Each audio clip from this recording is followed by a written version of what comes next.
Bus stand से auto चालकों को स्थानांतरित किए जाने के मुद्दे पर ऑटो चालकों ने अपनी समस्या बालाघाट विधायक अनुभव मुंजारी को बताई। इसके बाद विधायक 14 फरवरी को शाम करीब 5 बजे बस स्टैंड पहुंची, जहां उन्होंने ऑटो चालकों से चर्चा कर उनकी समस्याएं सुनी। मौके पर विधायक ने नगरपालिका एवं जिला प्रशासन के संबंधित अधिकारियों से चर्चा करते हुए कहा कि ऑटो चालकों को यथावत बस स्टैंड परिसर में ही रखा जाए। उन्होंने सुझाव दिए कि बस स्टैंड के भीतर ही सुव्यवस्थित ढंग से ऑटो स्टैंड संचालित किया जा सकता है और इसके लिए समुचित प्रबंधन किया जाना चाहिए। इस दौरान विधायक ने बस स्टैंड परिसर में बड़ी बसों के खड़े रहने पर भी नाराजगी जताई है। उन्होंने कहा कि एक और ऑटो चालकों को हटाया जा रहा है, वहीं दूसरी ओर बड़ी बसों की अव्यवस्थित पार्किंग पर ध्यान नहीं दिया जा रहा है। विधायक ने बस स्टैंड में व्याप्त गंदगी को भी चिंता व्यक्त की है और कहा है कि नगरपालिका को इस पर तत्काल संज्ञान लेना चाहिए। उन्होंने मौके पर ही मुख्य नगरपालिका अधिकारी भी कटोरिया को बुलाकर साफ सफाई और व्यवस्था को लेकर नाराजगी जाहिर की है। साथ ही उन्होंने अधिकारियों से स्पष्ट रूप से कहा है कि ऑटो चालकों को यथास्थान रखते हुए बेहतर व्यवस्था बनाई जाए और इस संबंध में आवश्यक कार्रवाई की जाए। अभिषेक सोनी की असिस्टेंट की हालत आपने देखी, क्या कहना चाहते हैं? बहुत दयनीय है। देखिए, मैं जब भी बोलती हूँ मैं ये नहीं कहती कि मैं बहुत अपने पक्ष रखने की बात करती हूँ, ऐसा नहीं। मैं तो जनहित के मामले रखती हूँ और स्वच्छता की अगर बात की जाए तो नगर पालिका पूरी तरह से फेल हो चुकी है। बालाघाट शहर का कोई भी आप वार्ड तो छोड़िए, सार्वजनिक स्थल जो है वो साफ सुथरा आपको नजर नहीं आएगा। चाहे वो उद्यान हो, चाहे वो बस स्टैंड हो, चाहे रेलवे स्टेशन का इलाके का मामला हो, कहीं साफ सफाई नहीं दिखती, पूरी गंदगी। और एक तरफ हमारी केंद्र सरकार, हमारे प्रधानमंत्री जी स्वच्छता पर जोर देते हैं, स्वच्छता की बात करते हैं, स्वच्छ भारत मिशन की बात हो रही है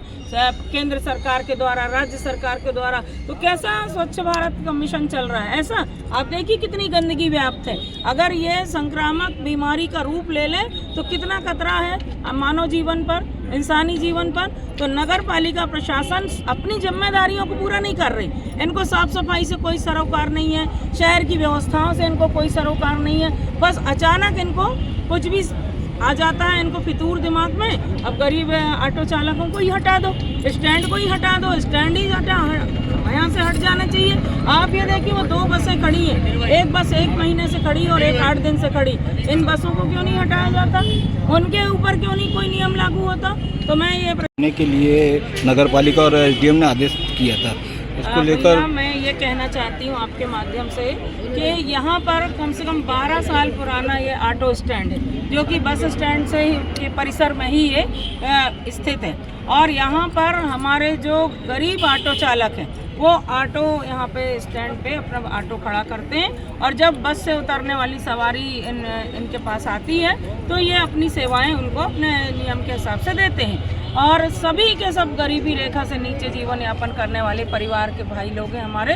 और अचानक प्रशासन के द्वारा इन पर गाज गिराई जाती 2 दिन पहले कि आप तत्काल यहाँ से ऑटो हटाओ, या न्यूसेंस होता है या यातायात बाधित होता है और दुनिया भर के नियम कानून। तो मेरा प्रशासन से कहना, चाहे वो जिला प्रशासन हो चाहे नगर पालिका प्रशासन हो, कि सारे नियम कानून कायदे गरीबों पर ही लागू होते हैं। बड़े लोगों पे या पैसे वाले लोगों पे कोई नियम कायदे कानून लागू नहीं होते। अगर बस स्टैंड की व्यवस्था की हम बात करें तो कितनी अव्यवस्था है। आप देखिए, कायदा ये कहता है कि बस स्टैंड में जिस बस की जो टाइमिंग है उस टाइमिंग पे वो बस आए और यात्रियों को लेकर, पैसेंजर को लेकर वो अपने टाइम से निकल जाए और अगली बस का जब टाइम है तो वो अपने टाइम पे आए। लेकिन यहाँ ऐसा हो रहा है क्या? आप पूरे परिसर में घूमकर देखिए, बसों की अनियंत्रित तरीके से बसें इधर उधर आवाजाही इनकी होती रहती लगातार। तो बस स्टैंड की व्यवस्था सुधारी जाए, ये हम भी चाहते हैं। हम जनप्रतिनिधि, व्यवस्था अच्छी हो, साफ सुथरी हो, नियमित हो, नियम से हो। लेकिन इसका ये मतलब तो नहीं कि हम सिर्फ एक पक्ष पर ही गाज गिरा रहे हैं। और हम देख रहे हैं कि बहुत किनारे पे हमारे ऑटो चालक भाई लोग अपने ऑटो खड़े करते हैं और यहीं से वो पैसेंजर लेकर जाते हैं। अगर ये ऑटो यहाँ से हटा दिए जाते हैं, कभी रात बेरात कोई पैसेंजर आता है, खासकर हमारी महिलाएं आती हैं, बेटियां आती हैं, तो उनको अगर मौके पे अगर मान लीजिए भटेरा चौकी जाना है, बैहर चौकी जाना है या उनको आउट इलाके में जाना है, गंगानगर जाना है, तो उनको अगर ऑटो ही नहीं मिलेगा तो अपने घर तक कैसे पहुंच जाएंगे?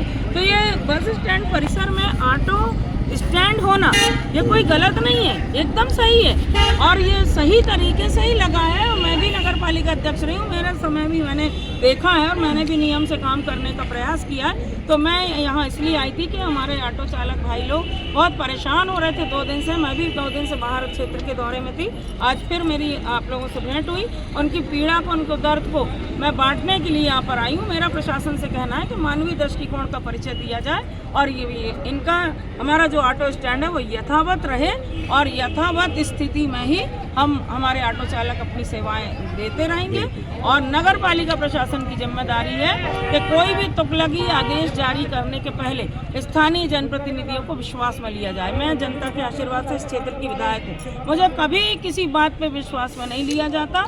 मनमाने तरीके से फैसले लेकर जमीन में लाने का काम किया जाता है और जैसे ही जनता प्रताड़ित होती, परेशान होती, मेरे पास आती तो मैं तो जनता की सेवक हूँ, जनता के हक की बात करती हूँ और सड़क से लेके सदन की तक में आवाज़ उठाने के लिए कृत संकल्पित थी हूँ और रहूँगी। और आज मैं भोपाल भी जा रही हूँ। विधानसभा का सत्र शुरू हो रहा है हमारा 16 तारीख से। अगर यहाँ पे किसी भी तरह से प्रशासन ने, नगर पालिका प्रशासन ने हमारे गरीब ऑटो चालकों को किसी तरह परेशान किया तो ये मामला विधानसभा में भी उठाने से मैं चूकूंगी नहीं।